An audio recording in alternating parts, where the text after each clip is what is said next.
PM care fund ইস্যুতে এবার প্রধানমন্ত্রীর বাবা ও দাদুর নাম টেনে তাকে আক্রমণ করলেন সিপিএম নেত্রী মীনাক্ষী মুখোপাধ্যায়। বর্ধমান পূর্বের সিপিএম প্রার্থী নীরব খায়ের সমর্থনে শুক্রবার কালনার সহজপুর বাজারে এক জনসভায় মীনাক্ষী বলেন, মোদি বলল পিএম ফান্ডে কোনো হিসাব দেশের মানুষ নিতে পারবে না। কেন? কারণ এটা কোনো সরকারি ফান্ড নয়। পিএম কেয়ারে প্রধানমন্ত্রীর নামটা তোমার বাবা তোমাকে দিয়েছিল, ওটা তো দেশের মানুষের নাম। এরপরই তার অভিযোগ, ওই অশোক স্তম্ভটা তোমার দাদু দিয়েছিল, দেয়নি তো? এরপরে ইলেকট্রিক্যাল বন্ড দুর্নীতিতে প্রধানমন্ত্রীর ধুতি কাছা খুলে দিয়েছে বলে তিনি মন্তব্য করেন। তেমনই এও জানান, এরপর 2024-এ বাম প্রার্থীরা পার্লামেন্টে গিয়ে সিপিএম কেয়ার ফান্ড প্রধানমন্ত্রীকে ধুতি খুলে বাজারে দৌড় করাবে। মীনাক্ষীর আরও দাবি, বিজেপির আর সরকারে আসবে না, তৃণমূলের শেষে শুরু হয়ে গিয়েছে। अभी तो सिर्फ इलेक्टोरल बॉन्ड का जो दुर्नीति है वो निकला है। माने मोदी এখন ধুতির শুধু কাছাটা খুলেছে।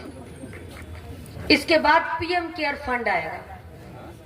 যে पीएम केयर फंडে করোনার সময় গুচ্ছে বড় লোক, গরিব মানুষ, ভারতবর্ষের বিভিন্ন সংস্থা তাদেরকে টাকা দিয়েছিল যে করোনার সাথে লড়ো।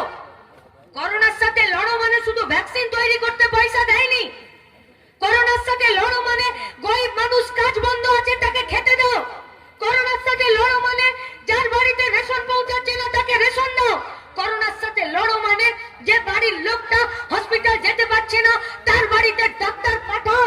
করোনার সময় লড়াই মানে আমাদের গায়ের, আমাদের পরিবারের যে ছেলেগুলো বাইরে পরিযায়ী শ্রমিক হয়ে পড়েছিল তারা যাতে হেঁটে হেঁটে বাড়ি না ফেরে, তারা যাতে গাড়িতে করে বাড়ি ফিরতে পারে, তারা যাতে বাড়ি ফিরে খেতে পারে, তারা যাতে বাড়ি ফিরে 2 মাস নিজের সংসারটা চালাতে পারে, তার জন্য তাদেরকে মাসে আমরা বলেছিলাম 7,500 টাকা করে দাও তাদের ব্যাংকের অ্যাকাউন্টে।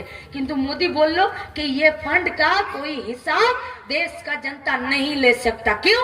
क्योंकि ये कोई सरकारी फंड नहीं है। तो पीएम केयर এর প্রধানমন্ত্রীর নামটা কি তোমার বাবা তোমাকে দিয়েছিল? ওটা তো দেশের মানুষের নাম। বলছে এই পয়সার হিসাব দেব না, ওই অশোক স্তম্ভটা তোমার দাদু দিয়েছিল, দেয়নি তো? তাহলে এখন ইলেকটোরাল বন্ডে শুধুমাত্র তোমার ধুতির কাছাটা আলতো করে খুলে দিয়েছে।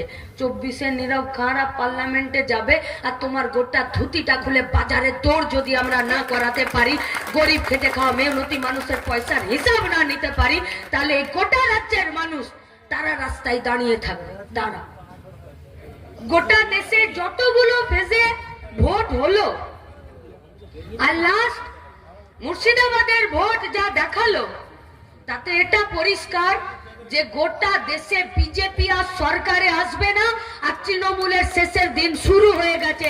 শুধু দাঁতে দাঁত চিপে আর বুথের মাটিটা কামড়ে পড়ে থেকে 13 তারিখ পর্যন্ত বুথের লাইনের দখলটা অন্য কাউকে লুটেরাদেরকে ছেড়ে দেবেন না।